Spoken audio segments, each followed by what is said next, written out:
দেখুন, নিজের অর্থলক্ষ্মী ও ভাগ্যলক্ষ্মীকে কে না আকর্ষিত করতে চায়? সকলেই চাই। তাহলে কি উপায় আছে? দেখুন, মা লক্ষ্মী যেন সর্বদা আপনার সতে থাকে, সেই উপায়টি কি আছে? দেখুন, দারচিনি যে আছে না, সিনামন যেটা আছে, দারচিনি যেটা আছে, সেটা একটু বড় দেখে, একটু লম্বা দেখে নেবেন এবং সেই দারচিনির মধ্যে 5টা হলুদের টিপ লাগিয়ে দেবেন অনামিকা দ্বারা। লাগানোর পরে একটা 50 বা 100 টাকার নোট বা প্রচলিত যে কোনো নোট হতে পারে, সেই নোটটি আপনারা দারচিনির গায়ে ভালো করে মুড়ে আপনারা তার উপর থেকে কি করবেন, হলুদ সুতো ভালো করে বেঁধে এমন করে ওপর থেকে হলুদ সুতোটা পেঁচাবেন যেন নোটটি দেখা না যায় আর কি। এই প্রক্রিয়া যে কোনো বৃহস্পতিবার দিন করবেন আপনারা।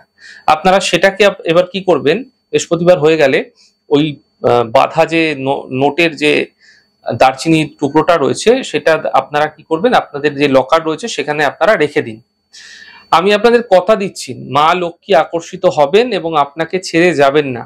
আপনার সতেই থাকবেন, আপনার ভাগ্যের মধ্যে একটা আলাদা চমকও দেখতে পাবেন এবং অর্থনৈতিক ক্ষেত্রেও শ্রীবৃদ্ধি আপনারা অবশ্যই দেখতে পাবেন।